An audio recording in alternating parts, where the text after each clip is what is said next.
কেমন আছো মামিমা? এতটা লজ্জায় আর ইতস্ততায় পড়ে গিয়েছিল প্রদীপ্তা যে আমতা আমতা করেও কিছু বলতে পারেনি। অথচ দিন যত যায় ডাকটা ওর প্রিয় হয়ে ওঠে, ভালো লাগে, আবার প্রচণ্ড লজ্জাও লাগে। কত গভীর এক সম্পর্কের ডাক এই নামটা। প্রদীপ্তা অধরার সাথে কথা বলল অনেক সময় ধরে, অতঃপর রেখে দিল।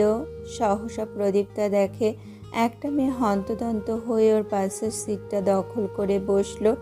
প্রদীপ্তা তাজ্জব বনে গেল যখন মেয়েটা হুমকির ওকে বলে ওঠে, ওই পুলিশটা তোমার সাথে এসেছিল? ছেলেদের মতো পোশাক আশাক পরা উগ্র মেয়েটাকে দেখে মিয়ে গেল প্রদীপ্তার চিত্ত। ও শুষ্ক ঢোক গিলে মিহি কণ্ঠে বলল, জি। মেয়েটা কপাল ভাঁজ করে বলল, কেন এসেছিল? প্রদীপ্তা মিনমিনে গলায় বলল, দিতে এসছিল। মেয়েটা তীক্ষ্ণ কণ্ঠে শুধালো, কেন দিতে এসেছিল? কড়া গলায় বলা এক একটা প্রশ্নে ঘাবড়ে যাচ্ছে প্রদীপ্তা। ওর চোখে এক রাজ্যের আতঙ্ক। একটু আগে এই মেয়েটাকে একটা ছেলের সাথে ঝগড়া করতে দেখেছে। শুধু যে ঝগড়া করেছে এমন না, ছেলেটাকে ধরে একের পর এক থাপ্পড় মেরেছে। প্রদীপ্তা কণ্ঠ আরও খাদে নামিয়ে বলল, আমি কিছু চিনি না, তাই নিয়ে এসছিল। মেয়েটা কাট কাট কণ্ঠে বলে, কি হয় তোমার? প্রদীপ্তা মাথা নিচু করে বলল, ভাইয়া। মেয়েটা এবেলায় এসে প্রদীপ্তার দিকে গভীরভাবে তাকালো। চোখে মুখে তখনও কাঠিন্য বিদ্যমান। সহসা মেয়েটা ধূর্ত কণ্ঠে বলে, নাম কি তোমার? প্রদীপ্তা যতটা সম্ভব সাবলীলভাবে বলার চেষ্টা করলো। প্রভা। মেয়েটা ভ্রু দুলিয়ে আওড়ায়। আগে পিছে কিছু নেই? প্রদীপ্তা ছোট্ট করে জবাবে বলে, শুধু প্রভা। প্রদীপ্তার আদিবের কথা মনে পড়ছে। ওই লোকটা ভীষণ প্রশ্ন করত, কথায় কথায় প্রশ্ন ছুড়ে মারত। এই নিয়ে বলতে গেলে বলতো, আপনি কম কথা বলেন, আমি আপনাকে কথা বলা শেখাচ্ছি, কারণ আপনার কণ্ঠস্বর আমার প্রিয়। মেয়েটার তীক্ষ্ণ তীরের মতো প্রশ্নগুলোর কাছে নিজেকে অসহায় লাগে প্রদীপ্তার। ওর মেয়েটাকে ভয় হচ্ছে। একটু আগে ছেলেটাকেও লাগাতার প্রশ্ন করেছে, প্রশ্ন শেষে অপদস্থ করেছে। এই শঙ্কায় জর্জরিত হয়ে উঠল প্রদীপ্তার প্রাণ। প্রথম দিনে সেই র্যাগিংয়ের শিকার হতে চায় না ও। প্রদীপ্তার চোখ মুখ আরও অন্ধকার হয়ে আসে। চক্ষু যুগলে ভয়ার্থ ভাবটা আরও স্পষ্ট হয়। গলাটা শুকিয়ে যায় আর্দ্রতার অভাবে।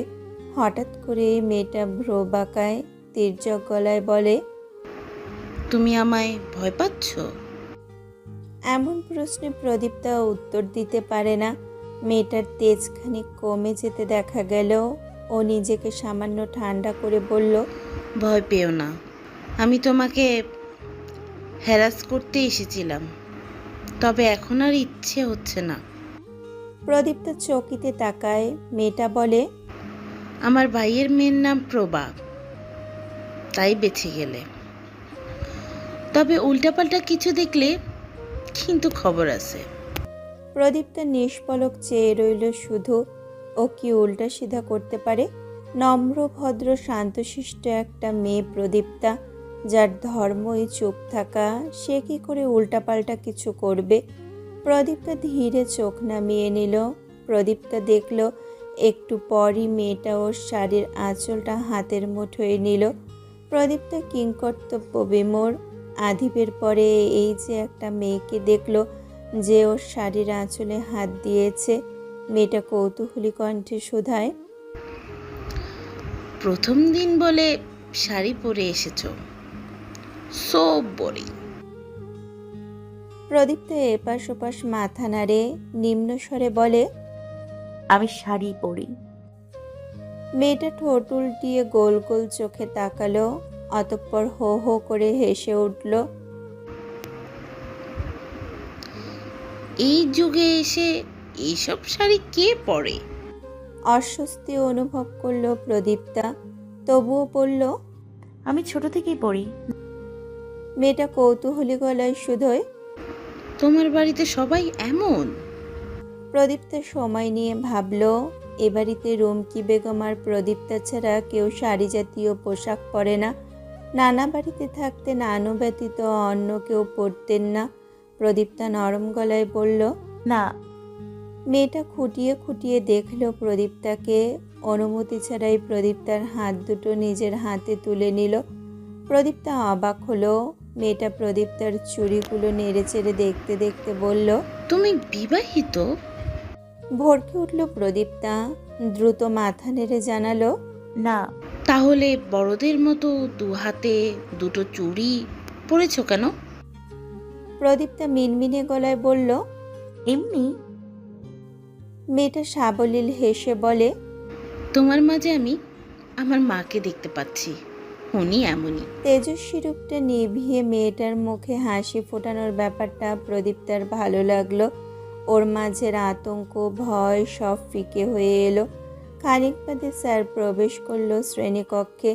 35 থেকে 40 বছর বয়সী একটা লোক, দেখতে আরও ইয়াং লাগে। বেশভূষা অত্যন্ত মার্জিত। লেকচার শুরু হলো। প্রদীপ্তা মনোযোগী হলো লেকচার শোনায়। প্রদীপ্তা খেয়াল করলো হাতে গোনা কয়েকজন ছাড়া সবাই বেজায় অমনোযোগী। স্যার আসার আগে অনেকে কক্ষ ছেড়ে বেরিয়েও গেছে।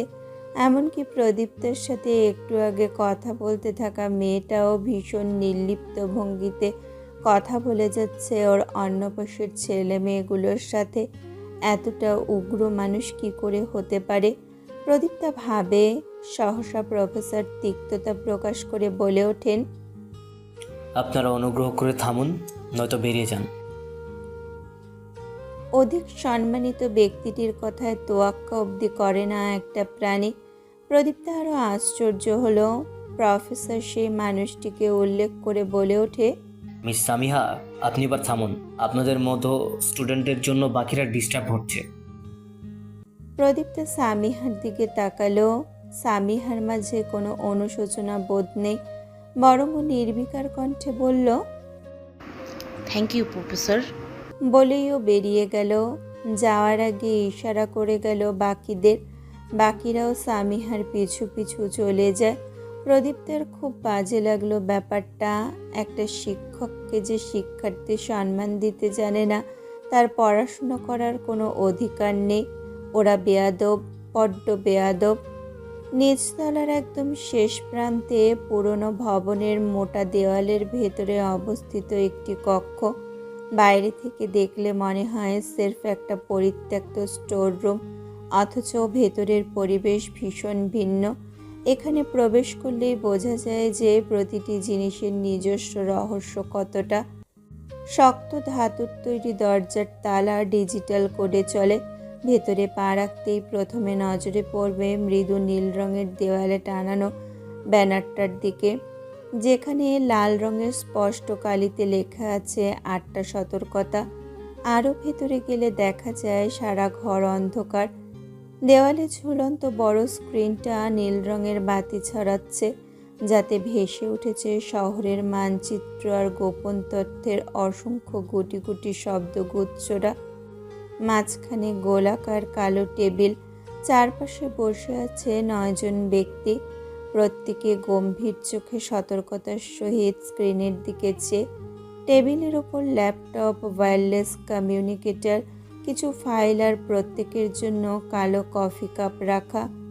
দেয়ালে টাঙানো ঘড়ির কাঁটা টিকটিক করে ঘুরছে অতি সতর্কতার সহিত।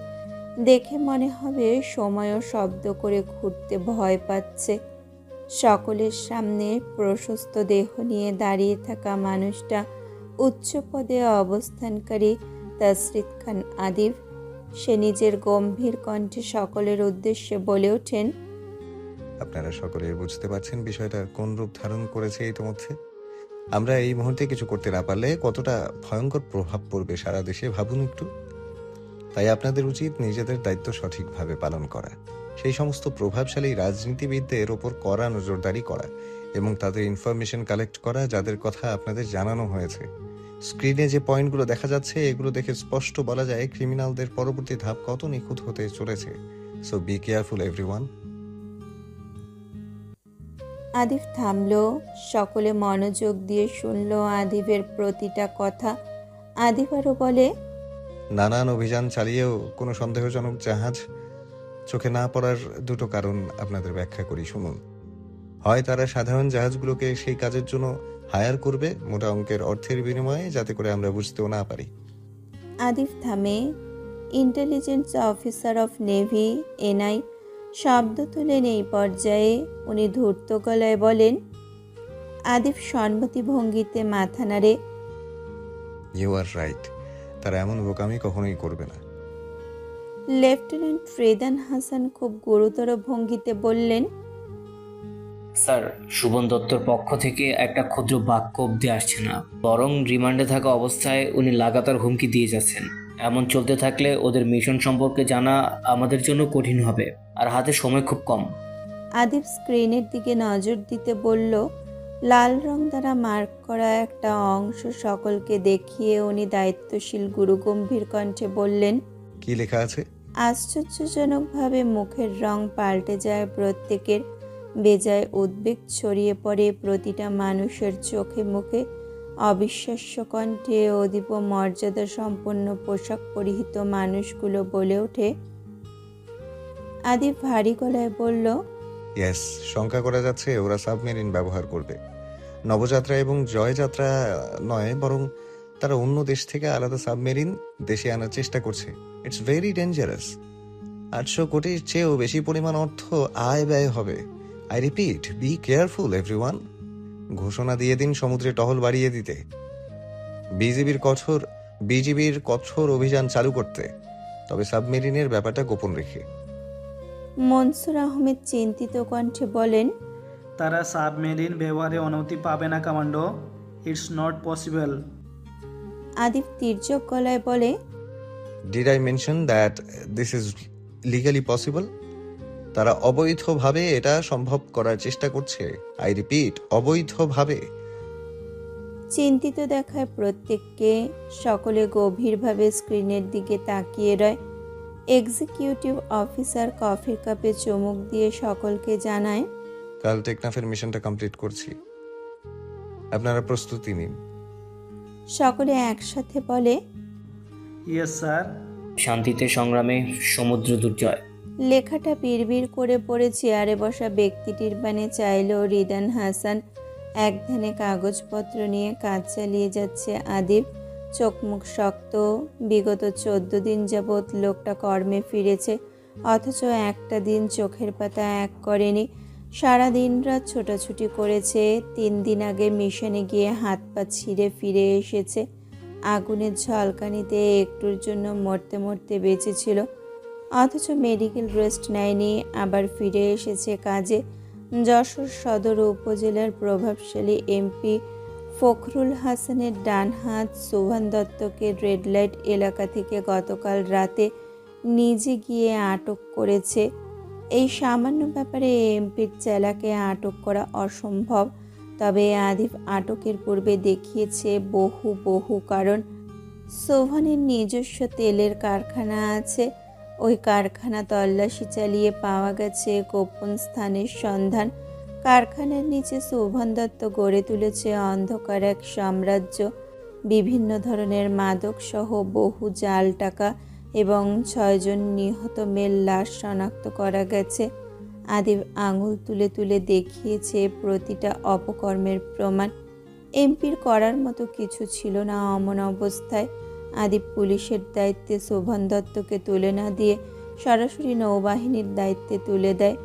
আদিব আশা রাখে সোভান দত্ত ওদের চলমান মিশনের জন্য শুভাকাঙ্ক্ষী।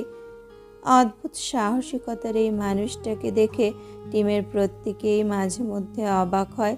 পরে ভাবে তারাও সাহসী, নয়তো এই পথে আসতো না।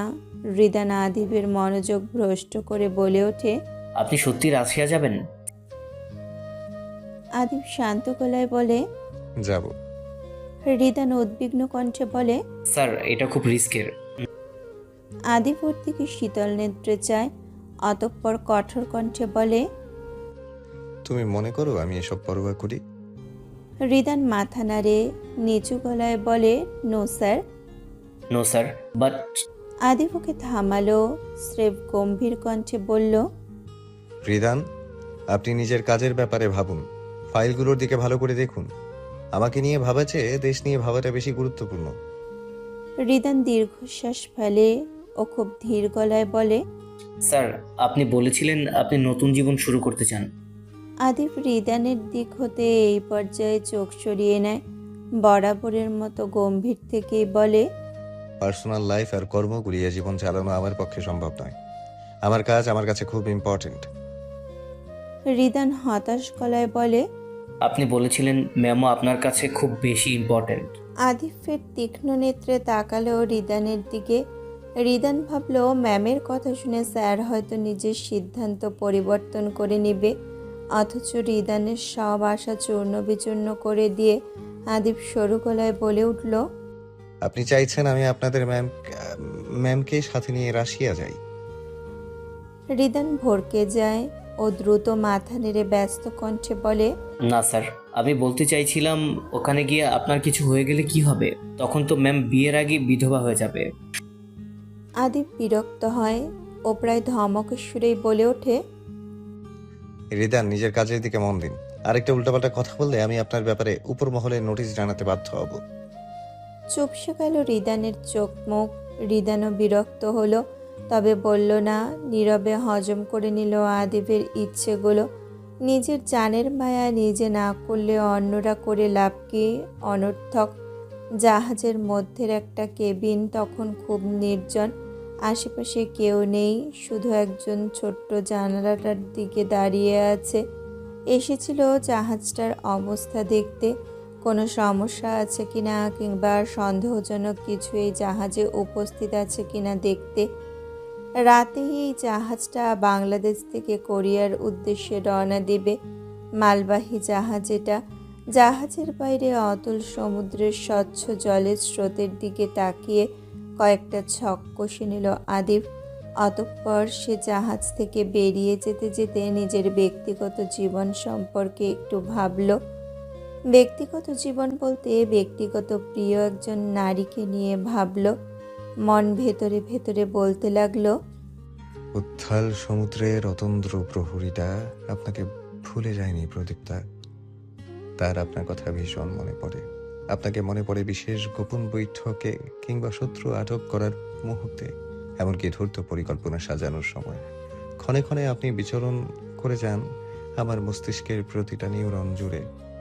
আপনার কি আমার কথা মনে পড়ে, নাকি সেবার জ্বরের তোপে হারিয়ে যেমন করে ভুলে গেছিলেন তেমন ভাবে ভুলে গেছেন? আদিফের মন একটু সময় থামে, ফের অনুতপ্ত হয়ে বলে, আমি দুঃখিত যোগাযোগ করতে না পারায়। বিশ্বাস করুন আমি পারছি না। আমি নিরুপায়, এখন বড্ড নিরুপায়। সেদিন সকালে হুট করেই রোকসানা বেগম এসে হাজির হলেন খানবাড়ির প্রাঙ্গণে। বাড়িতে তখন লোকজন বিশেষ কেউ নেই, কর্তারা সব কাজে গেছে, কাব্য সাদিদ নিজেদের কর্মে, রুষা কলেজে আর প্রদীপ্তা ভার্সিটিতে। কাজের ছেলেটা একটু আগে বাজার করে এনেছিল, সুমি সেসব গুছিয়ে রাখছে। অন্যত্র মহিলা সারা বাড়ি ঝাড়পোছ করতে ব্যস্ত। শাহানা বেগম আর শীতল বেগম সোফায় বসে টেলিভিশন চালিয়ে গল্প করছিলেন। রুমকি বেগম রান্নাঘরে দাঁড়িয়ে সুমিকে দিক নির্দেশনা দিচ্ছিলেন। হঠাৎ করে রোকসানা বেগমের বিনা বার্তায় আগমনের খবর পেয়ে হেসেল ছাড়লেন রুমকি। উনি দেখলেন রোকসানা বেগম বেশ গদগদ হয়ে বসে আছেন সোফায় শীতল বেগমদের সঙ্গে। হাসি মুখ থেকে সরার নামগন্ধ নেই। এমনিতেও রোকসানা বেগম বেশ হাসি খুশি মানুষ, তবুও রুমকি বেগমের লাগলেন আজ উনি বেশি উচ্ছ্বাসে মেতে আছেন। রুমকি বেগম ওনাদের কাছে এগিয়ে যেতে যেতে হাসি মুখে বলেন, কেমন আছো রোকসানা? অনেকদিন পর দেখা হলো। রোকসানা বেগম রুমকি বেগমকে দেখে আর একটু খুশি হলেন হয়তো। উনি বললেন, খুব ভালো আছি, আপনি কেমন আছেন? রুমকি বেগম আগের ন্যায় হাসি হাসি মুখে বললেন, ভালো। তা কি মনে করে? তুমি তো না বলে আসো না।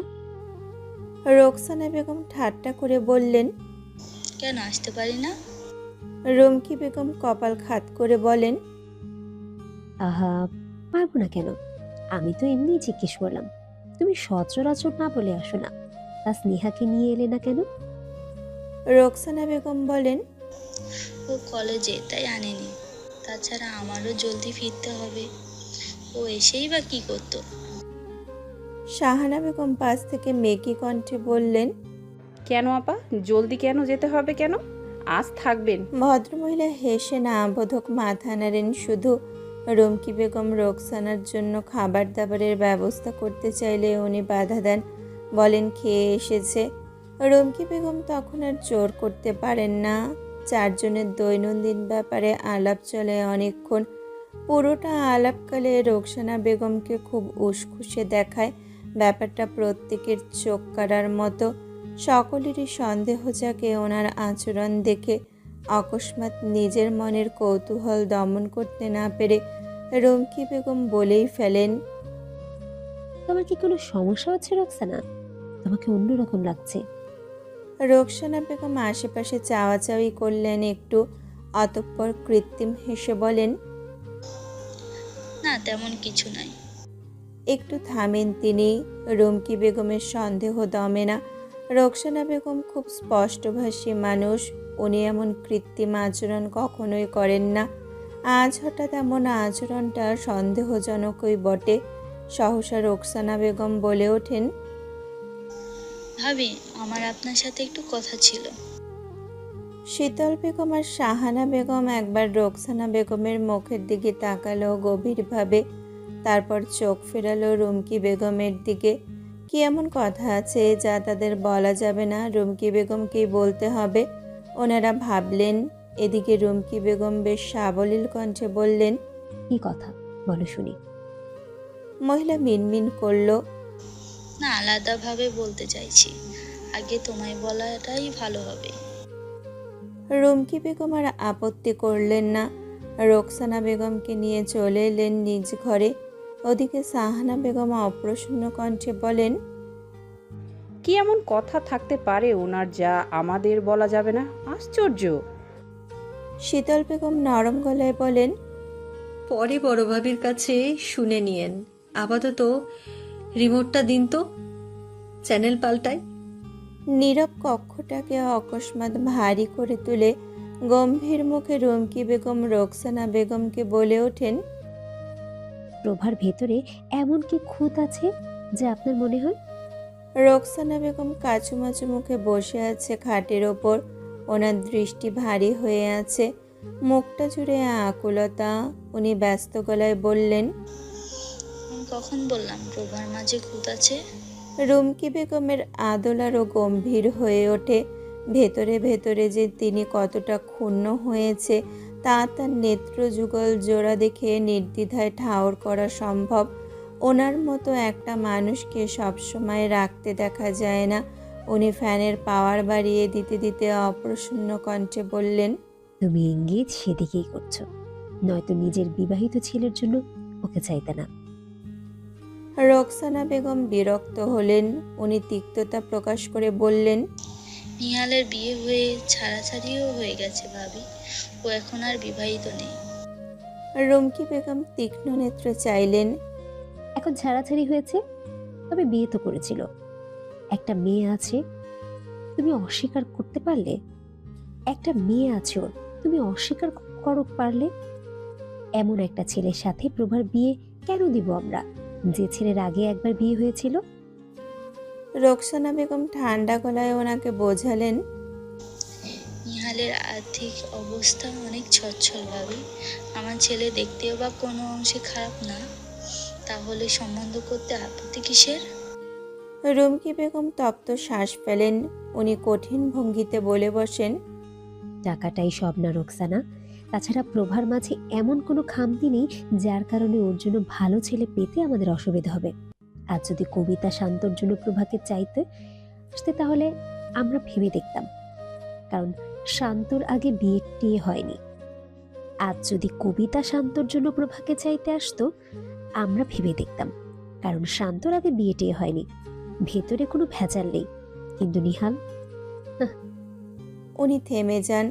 রোকসানা বেগম ক্ষুণ্ণ হলেন খুব। উনি চোখ মুখ অন্ধকার করে বললেন, এমনভাবে বড়াই করা বন্ধ করুন ভাবি। প্রভাও আহামরি কিছু না, ও চেয়ে রুষা সুন্দর, এই কথা মানা করতে পারবেন? পারবেন না। দুনিয়াতে সুন্দরী মেয়ের অকাল পড়েনি যে আমিও আমার ছেলের জন্য কোনো মেয়ে পাবো না। আমি প্রভাকে চেয়েছিলাম শুধু নিহালের ওকে পছন্দ হয়েছে বলে, আর মেয়ের কথাবার্তার ধরন ভালো বলে, নয়তো যেচে করে এখানে সম্বন্ধ করতে আসতাম না। রুমকি বেগম অন্যদিকে চেয়ে দীর্ঘশ্বাস ফেলেন। রোকসানা বেগম যে কোন চরিত্রের মহিলা তা তার ভালোভাবেই জানা আছে। নিহালের আগের বউ চলে গেছে শুধুমাত্র রোকসানা বেগমের খিটখিটে আচরণ সহ্য করতে না পেরে। মেয়েটাকে কথা দিয়ে মারত এই মহিলা। রুশাদের বয়সী একটা মেয়ের কি আর সেসব কথা সহ্য করার ক্ষমতা ছিল? তাই স্বামী সংসার ফেলে চলে যেতে বাধ্য হয়েছিল। এমন একজনের ঘরে সে প্রদীপ্তার মতো হীরের টুকরোকে কি করে দেবেন? তাছাড়া দুদিন আগে সেজুতি বেগম বলেছিলেন ওনার বড় জায়ের ছেলের জন্য প্রদীপ্তাকে নিতে চাইছে। এই ব্যাপারে যেন ইমদাদ খানের সাথে একটু কথা বলে রুমকি বেগম। মেয়েটা সবে নতুন করে পড়াশোনা শুরু করলো, এখনই বিয়ের চাপ দেওয়াটা ঠিক হবে না বিধায় রুমকি বেগম এই নিয়ে আর ইমদাদ খানকে জানায়নি। বলেছে পরে এক সময় এই নিয়ে কথা তুলবে। সেজুতি বেগমও আর দ্বিমত পোষণ করেননি। যেহেতু রুমকি বেগম বলেছে উনি ইমদাদ খানের সাথে কথা বলবে, তার মানে বলবে, এই ভেবে নিশ্চিন্তে আছেন ওই মহিলা। রুমকি বেগম নিস্পৃহ গলায় রোকসানা বেগমকে সাফ সাফ জানিয়ে দেন, ওই সুন্দর মেয়েদের থেকে একজনকে নিহালের জন্য খুঁজে নিও। আমার বাড়ির মেয়ে তোমার বাড়ি যাচ্ছে না, এসব নিয়ে কথা এখানেই থামিয়ে দিলে খুশি হব। তোমার ভাই জানলে খুব অশান্তি করবে। আমি চাই না এসব ঠুনকো ব্যাপারে তোমার সাথে আমার ভাইয়ের তোমার সাথে তোমার ভাইয়ের সম্পর্ক নষ্ট হোক। রোকসানা বেগম তবুও অনুরোধ করলো, দেখুন ভাবি, নিহাল তো ভালো ছেলে, ওর কোনো বাজে অভ্যাস নেই। একটু ভেবে দেখুন, ওর সাথে প্রভাকে ভালো মানাবে। রুমকি বেগম কঠোর গলায় বলে, অসম্ভব রোকসানা, নিহাল শত ভালো ছেলে হলো, ওর মাঝে আমি যেই দোষ তোমাকে দেখিয়েছি তার জন্য এই সম্বন্ধ করা সম্ভব নয়। তুমি এসব নিয়ে আর বাড়াবাড়ি করে অশান্তি ডেকে এনো না। রাগে ফোঁস করে ওঠেন রোকসানা। কেন নিহালের সাথে ওর বিয়ে দেওয়া যায় না কেন? শীতলও তো আগে একবার বিয়ে হয়েছে এমন ছেলেকেই বিয়ে করেছে। যার নিজের বাপ তুই বিয়ে করেছে, সে মেয়ে কেন আমার ছেলেকে বিয়ে করতে পারবে না? রুমকি বেগম দ্বিগুণ তেতে ওঠেন। তিনি ক্রোধান্বিত কণ্ঠে বলে, মুখ সামলে কথা বলো রোকসানা, কিসের সাথে কিসের তুলনা দিচ্ছ তুমি? তোমার এসব আচরণের কারণেই আমি বিয়ের প্রস্তাব ফিরিয়ে দিচ্ছি। উনিও দমে গেলেন না, মুখ চালালেন নির্লজ্জের ন্যায়। আমিও দেখব কোন রাজপুত্র এসে ওই মেয়েকে বিয়ে করে, তখন দেখব কত বড়াই করতে পারেন আপনি। রুমকি বেগম গম্ভীর কণ্ঠেই বললেন, রাজপুত্র না এলেও সুপাত্র আসবে, ধুমধাম করে বিয়ে দেব। অগ্রিম আমন্ত্রণ জানাচ্ছি, এসে দেখেছিও। রোকসানা বেগম আগের সুরেই বললেন, শুনুন ভাবি, অতি অহংকার ভালো না। শেষে না এমন হয় মেয়ের বিয়ে দেওয়াই দুষ্কার হয়ে পড়ে। রুমকি বেগম ঠান্ডা গলায় বলেন, সেটা আমাদের সমস্যা, আমরা বুঝে নেব, তোমাকে ভাবতে হবে না। রুমকি বেগমের সাথে কথায় না পেরে রোকসানা রাগে গজগজ করতে করতে বেরিয়ে গেল। গটগট পায়ে বেরিয়ে গেল বাড়ি থেকে। সাহানা বেগম আর শীতল বেগম আশ্চর্য হয়ে দেখল রোকসানা বেগমের রেগে মেগে বাড়ি ছাড়ার দৃশ্য। ওরা শুনল কাজের মহিলা নাক মুখ ছিটকে বলছে, এই আফগাই বেশি দস্যু, এটাই আহে কেন হেনে? ঘর মুছতে থাকা মহিলার দিকে গম্ভীর চোখে তাকালেন শীতল বেগম। উনি মুখ ঝামটা দিয়ে কাজে মন দিল। শাহানা বেগম আর শীতল বেগমও উঠে গেলেন রুমকি বেগমের কাছে। হঠাৎ কেন রেগে গেলেন ওই মহিলা জানাটা দরকার। গালে হাত দিয়ে একদৃষ্টে জানালার বাইরে চেয়ে আছে নিষ্প্রাণ চোখ দুটো। সারা ক্লাস জুড়ে হই হুল্লোড় বাজার চলছে। প্রদীপ্তা এই নিয়ে 3 দিন এলো ভার্সিটিতে। 3 দিনে এসব পরিস্থিতিতে মানিয়ে নিয়েছে। গলা ফাটিয়ে এক একজন গান গাইছে বেঞ্চগুলোকে বাদ্যযন্ত্র বানিয়ে। ছেলেগুলোর কণ্ঠস্বর অসাধারণ, অথচ গাইছে অসভ্যদের মতো গান। এদেরকে কেউ কিছু বলে না, বলেই বা কি, কার কথা শোনে ওরা? প্রদীপ্তা মোবাইল স্ক্রিনের দিকে তাকালো, সময়টা দেখিয়ে নিয়ে নীরবে তা রেখে দিল। মোবাইল তার জীবনে কেন প্রয়োজন? উত্তর ছিল কেউ তাকে মাঝে মধ্যে ফোন করবে, রাতের বেলা জ্বালাবে। 17টা রাত অনায়াসে কেটে গেছে, কেউ জ্বালাতে কল করেনি। প্রদীপ্তা নিজেকে নিয়ে হাঁপিয়ে উঠেছে। সারা দিন রাত আর ইচ্ছে করে না সেই লোকের কথা ভাবতে, তবুও ভাবনারা চলে আসে। নিজের আবেগ নিয়ন্ত্রণ করতে না পেরে কাল রাতে ধুকপুক করা মনটাকে নিয়ে প্রদীপ্তা ডায়াল করলো সেই মানুষটার নাম্বারে। অপর পাশ থেকে ভেসে এলো হতাশামূলক কণ্ঠস্বর। চিন্তার তোপে রাতে আর ওর ঘুম হয়নি, সকালে খাবার মুখে দেওয়া হয়নি।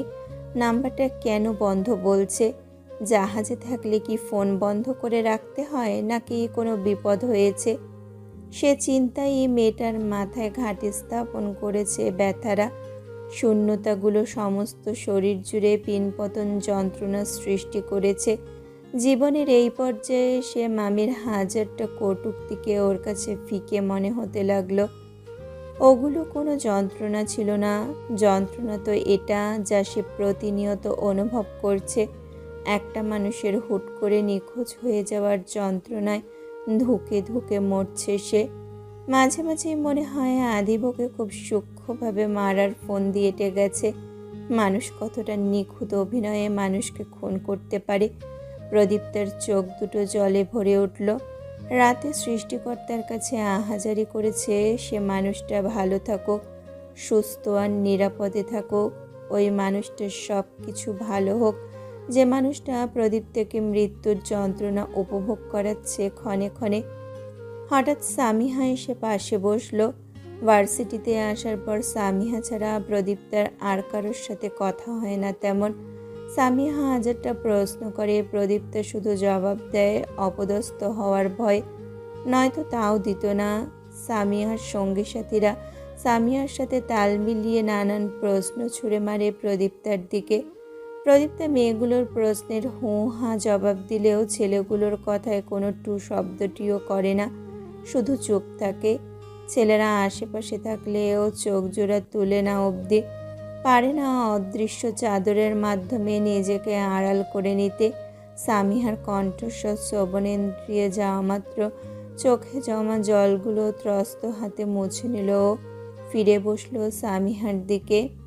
তুমি বলেছিলে তুমি রোজ আসবে না, অথচ তুমি রোজই আসছো। প্রদীপ্তা জবাব দিল না। সামিহার দৃষ্টি ছোট করে বলল, তুমি কাঁদছিলে প্রভা? প্রদীপ্তা না বোধক মাথা নাড়ে বলে, না। সামিহা বিশ্বাস করল না, বরং ও ধূর্ততার সহিত বলল, তোমার চোখের পাপড়িগুলো ভেজা, তুমি কাঁদছিলে। কেন কাঁদছিলে? ব্রেকআপ হয়ে গেছে? তোমাকে এমনিতেও খুব উদাস লাগে দেখতে। প্রদীপ্তা মিহি কণ্ঠে বলল, এমন কিছু না, চোখে কিছু গিয়েছিল না। সামিহা ব্যাপারটা শুকনো পাতার ন্যায় উড়িয়ে দিল। ও ব্যাগ থেকে কিছু একটা বের করতে করতে বলল, এমনিতে তোমাকে দেখে মনে হয় না তুমি প্রেম টেম করো, তবুও জিজ্ঞেস করছি, তুমি কি প্রেম করো? প্রদীপ্তা একটু ভাবলো না, বরং জোরে জোরে মাথা ঝাঁকায়। কোনো পছন্দ আছে? প্রদীপ্তা থমকায়। ওর চোখের সামনে ভেসে ওঠে একজন সুপুরুষের হাস্যোজ্জ্বল মুখশ্রী। সেই চেহারাটা মেয়েটার হৃদয়টা অবধি ছেদ করে দেয়। প্রদীপ্তের কি হলো কে জানে। ও চোখ মুখ থমথমে করে নিয়ে বলে ওঠে, তুমি এসব কেন জিজ্ঞেস করছো আমায়? আমি কখনো তোমাকে এ ধরনের কথা জিজ্ঞেস করি? সামিহা কিঞ্চিত আশ্চর্য হয়। প্রদীপ্তা এক বাক্যের বেশি কথা অপচয় করে না, অথচ আজ বিরক্ত গলায় এ ধরনের কথা বলে উঠল। খুব মজাদার। ও ঠোঁট বাঁকায়। তার মানে তোমার পছন্দ আছে। যাই হোক, তুমিও চাইলে আমাকে এসব জিজ্ঞেস করতেই পারো, আই ডোন্ট মাইন্ড। প্রদীপ্তা চোখ ফিরিয়ে নিল, দেখলো সামনের কাতারে বসা মেয়েগুলো ওর দিকে তাকিয়ে আছে। চারজনের একটা গানের দল ওরা। মেয়েগুলো খুব সাধারণ, ওরা বাকিদের মতো উগ্র নয়, ওদের মাঝে অতিরিক্ত উগ্রতা নেই, সাধারণভাবে গান গায়, ভালো গান, অন্যদের ন্যায় আবোল তাবোল গান নয়। এদের মাঝে একটা মেয়ের নাম তিথি। সামিহা প্রদীপ্তার কাছ থেকে সরে গেলে তিথি এসে প্রদীপ্তার সাথে বসে, প্রদীপ্তার সাথে কথা বলে ভালো মন্দ। মেয়েটাকে খুব ভালো লাগে প্রদীপ্তার, ওকে ওহির মতো ভালো লাগে। তিথিদের প্রদীপ্তার দিকে তাকিয়ে থাকতে দেখে সামিহা কপাল কুঁচকে বলল, তোরা ওর দিকে এমনভাবে তাকিয়ে আছিস কেন? তিথি বিরক্ত গলায় বলে, দেখেছি মেয়েটাকে ঠিক কতটা বিরক্ত করতে পারিস তুই। সামিহা নির্বিকার ভঙ্গিতে প্রদীপ্তার দিকে তাকিয়ে নিস্পৃহ কণ্ঠে বলে, ভালো, দেখতে থাক। তিথি দাঁতে দাঁত চেপে বলল, প্রভা, তুমি ওখান থেকে উঠে এদিকে আসো। সামিহা প্রদীপ্তার হাতটা ধরে ওর কাঁধে আয়েশ করে মাথা রাখল। প্রদীপ্তা হতবিহ্বল। সামিহা নির্লিপ্ত কণ্ঠে বলল, ও আমার ফ্রেন্ড, আমার যা ইচ্ছে আমি ওর সাথে করব, তোদের কি? প্রদীপ্তা নির্বাক সামিহার কর্মকাণ্ডে।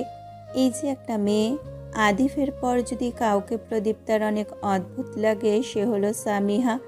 সব অদ্ভুত মানুষের দেখাই ও ইদানিং পাচ্ছে। পরন্ত বিকেল, খোলা বারান্দায় লাগাতার পায়চারি করছে সেফা। চিন্তায় মাথা ছিঁড়ে যাচ্ছে ওর। একটু আগে অধরার সাথে কথা হয়েছে। অধরা আদিফের চিন্তায় আধমরা প্রায়। রিদান, আদিফ, ওদের দুজনেরই ফোন বন্ধ। কাউকে কল করে কিছু যে জিজ্ঞেস করবে, কোনো খোঁজ খবর যে নিবে, তার কোনো উপায় অন্ত নেই। একটু আগের ঘটনা, সারা চ্যানেল জুড়ে চলছে ভয়ঙ্কর একটা বিষয়। ভয়াবহ বিস্ফোরণে জ্বলছে টেকনাফের একটা এলাকা। ওই এলাকায় অভিযানের উদ্দেশ্যে নেমেছিল বাংলাদেশ আর্মি, বাংলাদেশ নেভি, আর ওনাদের নিরাপত্তার ব্যবস্থা ছিল বাংলাদেশ এয়ারফোর্স। 27 জনের একটা সন্ত্রাসের দলকে আটক করতেই ফন্দিয়াটা হয়েছিল। অথচ সেখানে গিয়েই ঘটে যায় বিপদ। শুরু হয় ছোটোখাটো একটা যুদ্ধ, বোম ব্লাস্ট করা হয়, দাউ দাউ করে জ্বলে ওঠে সারা জায়গা। সেনাবাহিনী একের পর এক লাশ উদ্ধার করে আনছে। আহত নিহত হয়েছে বহু সংখ্যক মানুষ।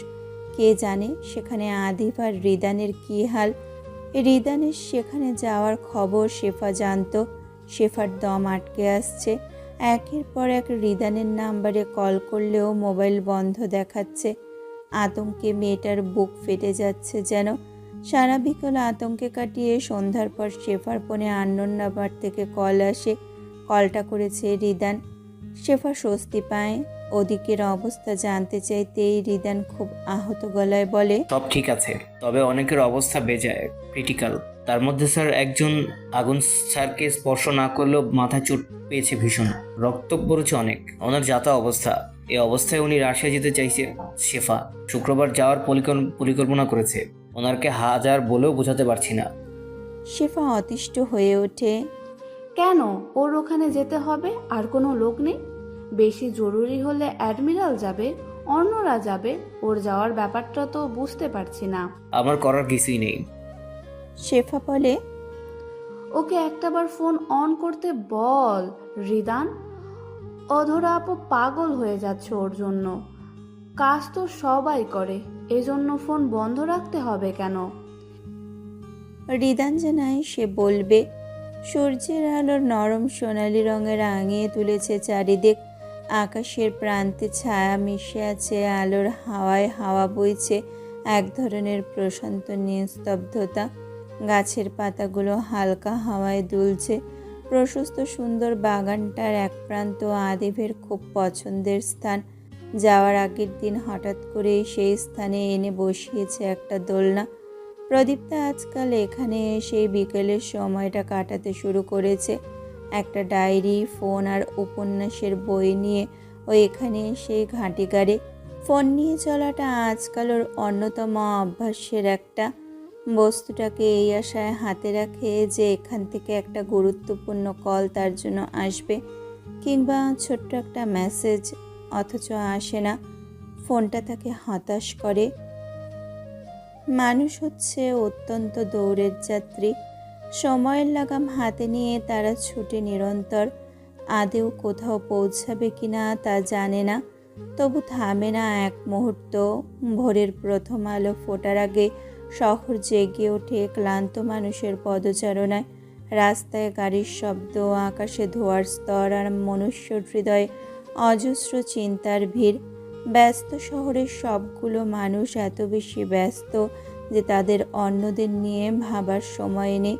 প্রদীপ্তা ভাবতে গিয়ে হাঁপিয়ে ওঠে। ও দেখে ডায়েরিতে অবশিষ্ট পড়ে আছে হাতে গোনা মাত্র কয়েকটা পৃষ্ঠা।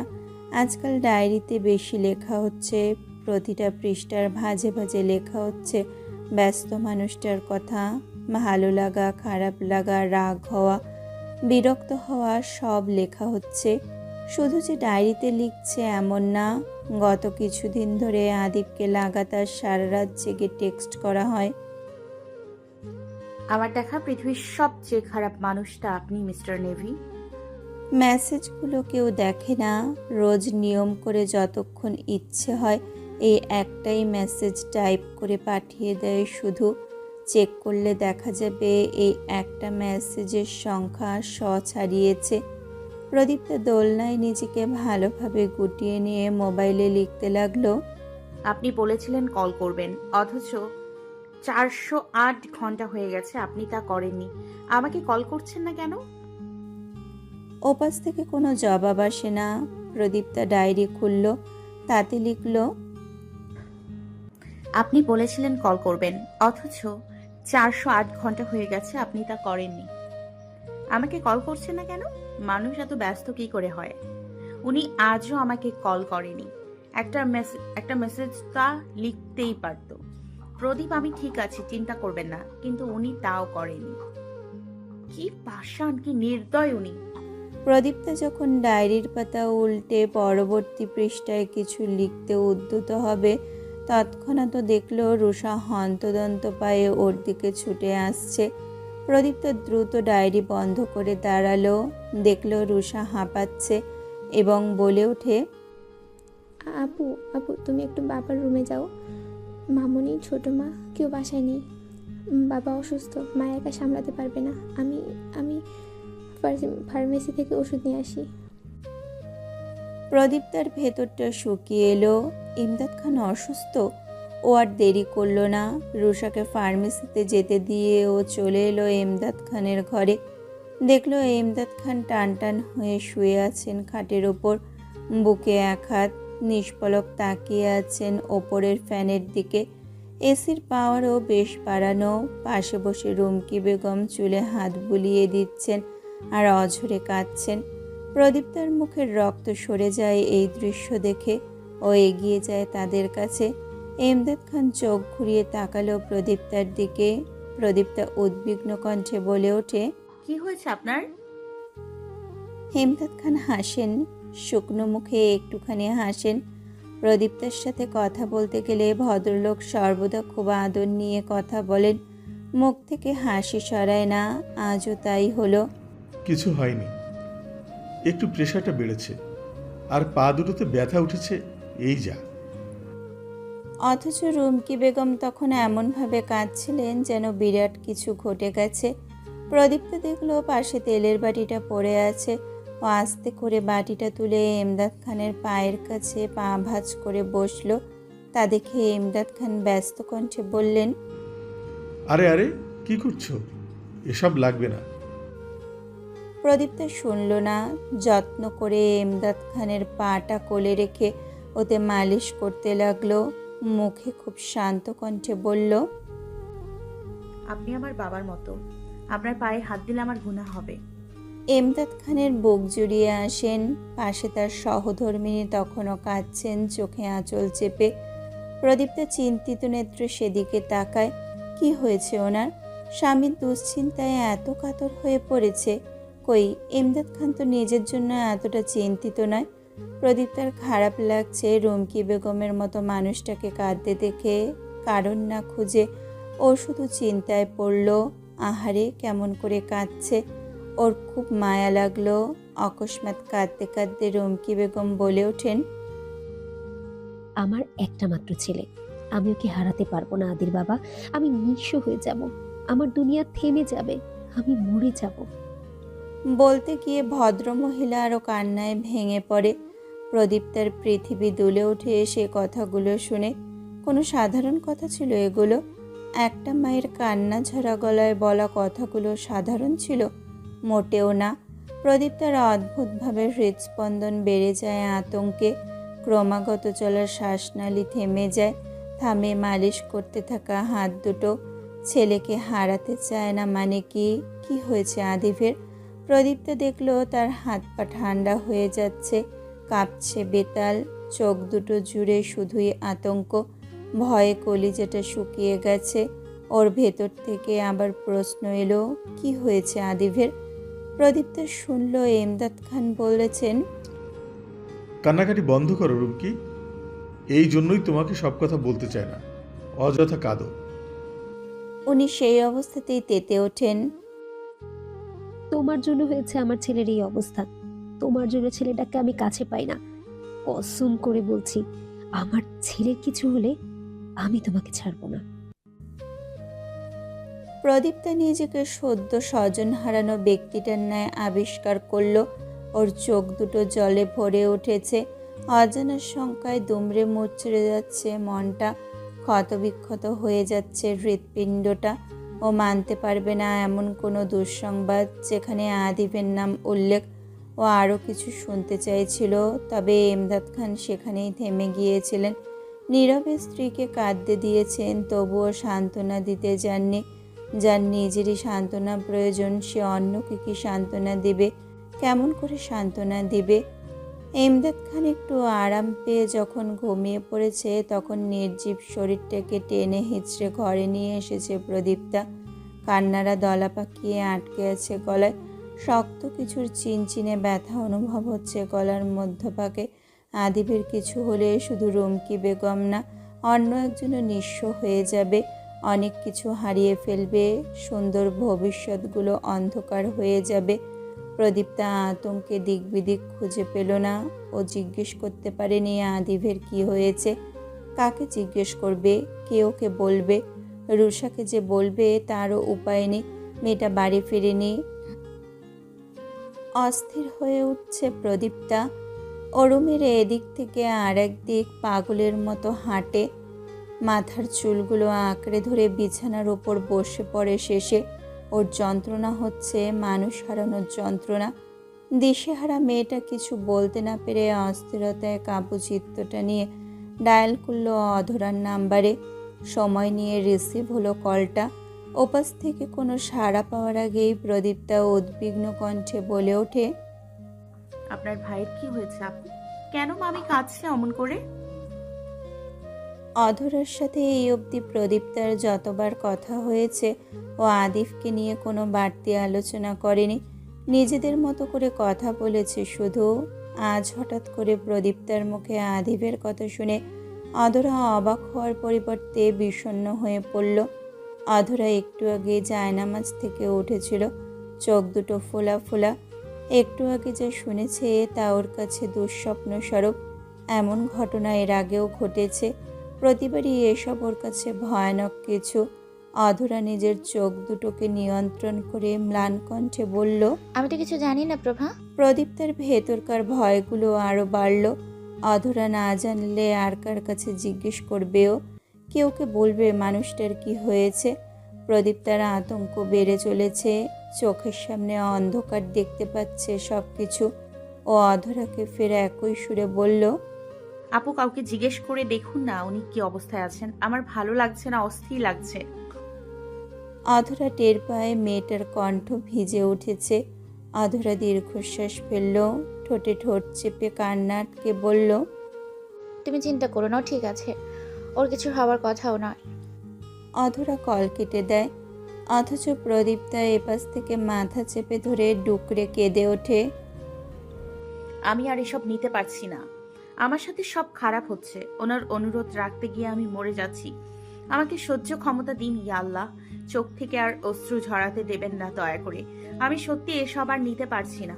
ওনাকে সুস্থ রাখুন, ওনার হেফাজত করুন, দয়া করুন আমার উপর, দয়া করুন। আচমকা এক অবিশ্বাস্য কাণ্ডে কেঁপে উঠল প্রদীপ্তা। ওর চারিদিক চোখজোড়া বিস্ময়ে ভরে উঠল অপার্থিব আলোয়। কিছু একটা শব্দ গিয়েছে শ্রবণেন্দ্রিয়ে। সেই শব্দের অনুসরণ করতে গিয়ে চোখের পাতা স্থির হয়ে গেল ওর। হঠাৎ করেই থেমে গেল সেই ক্ষণ। প্রদীপ্তার দৃষ্টি জুড়ে উদিত হলো এক অচিন দৃশ্য। ধূমকেতু দেখতে পাওয়ার ন্যায় বিস্ময়ে হৃদয় কেঁপে উঠল। আশেপাশের হাওয়ারা স্তব্ধ হয়ে গেল মুহূর্তে, এমনকি চারিদিকের শব্দরাও থেমে যায় আকস্মিকভাবে। মুহূর্তটা বিমূঢ় হয় নীরবে, অলৌকিকভাবে। এতটা বিস্মিত সেই মানুষটার সামনে দাঁড়ালে হয় না প্রদীপ্তা, যতটা বিস্ময় এখন হলো।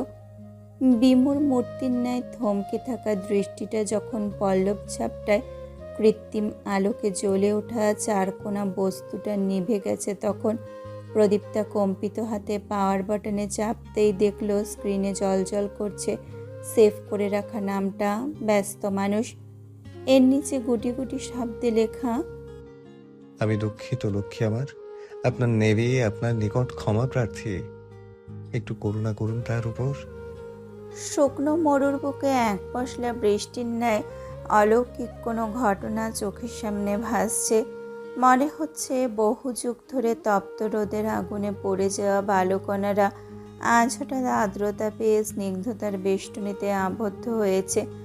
আকাশের বুক ফুঁড়ে ঝরে পড়ছে এক মুঠো স্নিগ্ধতা, যে স্নিগ্ধতা মরুন্যায় হৃদয়ের অন্তরস্থ ক্লান্ততাকে ছুঁয়ে দিচ্ছে কোমল স্পর্শে। চারিদিকের আকস্মিকভাবে ঠান্ডা অদ্ভুত সুবাসের হাওয়া বইছে। বহু বহু প্রতীক্ষিত কাণ্ডটি এই অবিশ্বাস্য চাহনিতে দেখে যাচ্ছে প্রদীপ্তা। স্বপ্ন নাকি ভ্রম আদতে মেলাতে পারছে না। আসলেই কাঙ্ক্ষিত ব্যক্তিটি বার্তা দিল সে আছে, সে ঠিক আছে, খবর দেওয়ার উদ্দেশ্যে। এই দেখতে ছোট্ট তবুও বিশাল আকারের কিছু ন্যায় বার্তাটি ওই লোকটা লিখে পাঠালো। প্রদীপ্তার ভেজা অক্ষিপট শুকিয়ে গেছে। অবিশ্বাস্য চাহনিটা কাটছে না অক্ষিপট হতে। হাতে ওইটা ঘটেছে, ঘটলো, ঘটতে পারলো। প্রদীপ্তার দৃষ্টি আরও কিয়ৎকাল স্থির থাকতে চায়, অথচ কাঁপে চোখের পল্লব। ওর শ্বাস রুদ্ধ হতে গিয়েও পারে না। তীব্র বেগে ওঠানামা করছে শ্বাস প্রশ্বাস। মৃদু কম্পন ওর সত্তার গহীন হতে আলোড়ন তুলল। মনে হলো শরীরটা বোধ হয় আর নিজের নিয়ন্ত্রণে নেই, ও হারিয়ে যাচ্ছে অচিনে দিক দিগন্তের বহু বাইরে। লক্ষ্মী আমার, এটা আবার কেমন সম্বোধন? কম্পিত নয়ন যুগল খিচে বন্ধ করে নিল প্রদীপ্তা। এতক্ষণ ধরে আতঙ্কে জর্জরিত প্রাণটা লজ্জায় কাবু হয়ে এলো তৎক্ষণাৎ।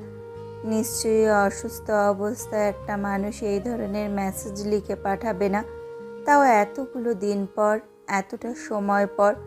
প্রথমবারের মতো এমন অদ্ভুত আচরণ করবে না সেই অবস্থায়, যেই অবস্থার আশঙ্কা প্রদীপ্তা করছিল। ফোন ধরে রাখা কম্পিত হাতের কম্পিত আঙুলগুলো যখন আদিবের নাম্বার স্পর্শ করতে যাবে, তৎক্ষণাৎ ক্রিং ক্রিং শব্দে ফোনটা বেজে উঠল। শিউরে উঠল প্রদীপ্তা। ও ব্যগ্র হাতে রিসিভ করলো কলটা, আর সাথে সাথে চোখ দুটো বন্ধ করে নিল পরম আবেশে। ওপাশ থেকে ভেসে আসছে একজন পুরুষের নিরেট কণ্ঠস্বর। কেমন আছেন প্রদীপ্তা? পরিপূর্ণ গলার এক ফলে বাক্যটা যথেষ্ট ছিল প্রদীপ্তার মধ্যকার শীতলতাটুকুকে জাগ্রত করে তুলতে, নিস্তেজ দেহে ছড়িয়ে দিতে প্রাণোচ্ছল আভাস, সারিয়ে তুলতে সেই হৃৎপিণ্ডটা যা দিনে দিনে বিধ্বস্ত অবস্থায় ধারণ করেছিল। ক্লান্ত নির্জীব ফিকে হয়ে যাওয়া অন্তঃপট ক্ষণিকের মধ্যে প্রাণবন্ততা ফিরে পেল যেন। ওর আবেশে বন্ধ হয়ে যাওয়া অক্ষিকোণের কার্নিশ বেয়ে দুফোঁটা মুক্তোর দানা গড়িয়ে পড়ল। অনুভব করল রুহ কাঁপিয়ে তোলা সেই কণ্ঠস্বরটা পুনরায়। প্রদীপ, কথা বলুন আমার সাথে, আমি আপনার কণ্ঠস্বর শুনতে চাইছি। মাথার চোটটা এতটা গভীর ছিল যে কথা বলতে গিয়েও তীব্র ব্যথায় বিষিয়ে উঠছে আদিফের সারা গা। অথচ নির্বিকার চোখজোড়া বন্ধ করে কানে ব্লুটুথ গুজে রেখেছে ও। শুনতে চাইছে এমন একটা কণ্ঠস্বর যা শুনলে ওর শান্তি লাগবে অথবা অশান্তি সৃষ্টি হবে অন্তস্থে। আদিপ ব্যান্ডেজ করা হাতটা আস্তে করে কপালের ওপর রাখে, ঠিক যেই জায়গাটা গভীরভাবে কেটে গেলে সেখানে। কংক্রিট দ্বারা তৈরি হৃদয়টা নিজের বেলায় এতটাই পাষাণ যে ব্যথার তোপে এক ছিটে ফোঁটা আর্তনাদ ওর মুখ থেকে বেরোলো না, বরং ও নিজের শান্ত শীতল কণ্ঠ ধরে রেখে ফের বলে উঠল, প্রদীপ্তা, আপনি আমায় শুনতে পাচ্ছেন?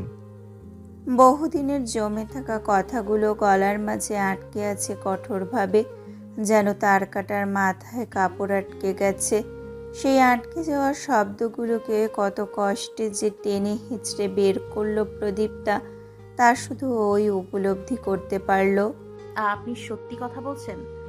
চমৎকার ভঙ্গিতে হেসে ফেলল আদিব। ছলাৎ করে চলকে উঠল প্রদীপ্তার বক্ষপিঞ্জর। ফোনে কথা বললে কারো কণ্ঠস্বর এত মোহনীয় শোনায়, এ ব্যাপারে প্রদীপ্তা আজ জানল। আর এই হাসির ঝংকার, আদিবের হাসির ধ্বনি এতটা নেশালু শোনায় যা সরাসরি হৃদয় স্পর্শ করে প্রদীপ্তার। মেয়েটা তাজ্জব বনে যায়। এখনো বিশ্বাস হচ্ছে না ও কার সাথে কথা বলছে। কেউ কে মনে করেছে এতগুলো দিন পরে এসে। তার সাথে প্রদীপ্তা এও মনে পড়ে যে বিগত দিনগুলো কতটা পাগলামি করে কাটিয়েছে ও। এসব আদিব জানলে বা শুনলে ওকে কতটা লজ্জায় পড়তে হবে। প্রদীপ্তার মন ওকে কড়া কণ্ঠে বলে ওঠে, লজ্জার বাকি কি বা রাখা হয়েছে? এত তো বাচ্চাদের নাই পাগলামির সূচক টেক্সটগুলো কি উনি পড়েননি? মেয়ে আসে প্রদীপ্তার অন্তর। ওকে আদিবকে হাসিটা থামাতে বলবে বলবে এই হাসিটুকু দেখার অকল্পনীয় ইচ্ছে জাগছে ওর মনে। সহসা ও শুনল হাসি হাসি কণ্ঠে আদিব বলছে, আপনার আমাকে নকল মনে হচ্ছে? প্রদীপ্তা জবাব দিবে কি, তার আগে আদিব নিজেই আবার বলে ওঠে, আজ কাছে থাকলে আমি আপনাকে চিমটি কাটতাম, প্রমাণ করে দিতাম আমি সত্য। প্রদীপ্তা ভিমড়ি খাওয়ার মতো করে চোখ দুটো খুলে সামনে তাকায়। ওর বিশ্বাস করতে আসলেই কষ্ট হচ্ছে। খানিক আগেই তো অধরার সাথে কথা হলো। ফোনটা রাখার সঙ্গে সঙ্গে আদিফ কি করে চলে এলো? কাকতালীয় বড্ড, তবুও নিষ্প্রভ গলায় শুধোয়, আপনি ঠিক আছেন? আপনার শরীর ভালো? আদিফ নিজের হালাতের দিকে দেখে। মেডিকেল বেডে নিজের অবস্থান দেখলো ভালো করে। শটান হয়ে শুয়ে থাকতে বলা হয়েছে। কোনরূপ নাড়াচাড়া আপাতত করতে নিষেধ করেছেন ডক্টর। অথচ নড়ছে চড়ছে, এটা নিচ্ছে ওটা নিচ্ছে, কত কি ভাবছে। চোখ দিয়ে ঘুরছে পুরো রুম। ক্ষত জায়গাটায় ইচ্ছে করেই চেপে ধরেছে ব্যথা অনুভব করার জন্য। শুধু শুধু প্রদীপ্তা ওকে অদ্ভুত বলেছিল। ও যে অদ্ভুত তার আরও একটি প্রমাণ হলো এগুলো। আদিফ নির্বিকার গলায় বলল, ঠিক আছি, সুস্থ আছি। আপনার কি খবর? শেষের কথাটা খুব গুরুতরভাবে বলল। ও প্রদীপ্তার অবস্থা জানতে চায় খুব করে। তবে প্রদীপ্তা শেষের কথাটা নিয়ে মাথা ঘামায় না। ওভাবে আদিপ তো বলছে ও সুস্থ, তবুও কেন রুমকি বেগম কাঁদছিলেন তেমন করে? নাকি অগত্যা কিছুর আশঙ্কা করে কাঁদছিলেন? ও বুঝতে পারল না। শুনল আদিপ বলছে, আমি ভেবেছিলাম আপনি আমায় ভুলে যাবেন। দেখা গেল মাথা থেকে কাটাছেঁড়া হাতটা সরিয়ে সেই হাতে নিজের মোবাইল স্ক্রিন স্ক্রল করায় ব্যস্ত হয়েছে আদিব। ঠোঁটের কোণে মিশ্রিত কিঞ্চিত হাসির রেশ। অধরার সাথে যোগাযোগ করার জন্য ও আজ ফোন খুলেছিল। প্রদীপ্তার সাথে আপাতত যোগাযোগ করতে চায়নি, যেহেতু সে আপাতত ভীষণ ব্যস্ত। মেয়েটা এমনভাবে অন্তরে জড়িয়ে গেছে যে একবার কথা বললে বারবার বলার লোভ জন্মাতো। কাজেও মন দিতে পারত না, এমনকি নিজের শার্প মস্তিষ্কটাও ঠিকঠাক কাজ করতো কি না তারও ঠিক নেই। তবে ফোন খুলতেই যখন দেখলো নামহীন একটা নাম্বার থেকে অসংখ্য মেসেজ এসে ভিড়েছে, একের পর এক মেসেজের নোটিফিকেশনে হ্যাং হয়ে গিয়েছিল ফোনটা। আদি বহুত আশ্চর্য হয়েছিল তখন, তবে তার ওইটুকুনি বিস্ময় আরও বেড়ে গিয়েছিল তখন যখন দেখলো হোয়াটসঅ্যাপে সেই নামহীন শুধু সংখ্যা লেখা নাম্বারটির পাশে সবুজ মার্ক করে 234 লেখা। ও যখন মেসেজ চেক করতে গেল তখন দেখলো তার নামে অভিযোগের বন্যা বয়ে যাচ্ছে ইনবক্সে। আমার দেখা পৃথিবীর সবচেয়ে খারাপ মানুষটি আপনি মিস্টার নেভি। মাঝে মাঝে সেখানে লেখা আপনি খুব নির্দয়, আবার খুব অভিমান নিয়ে লেখা আপনি আমাকে কল করছেন না কেন।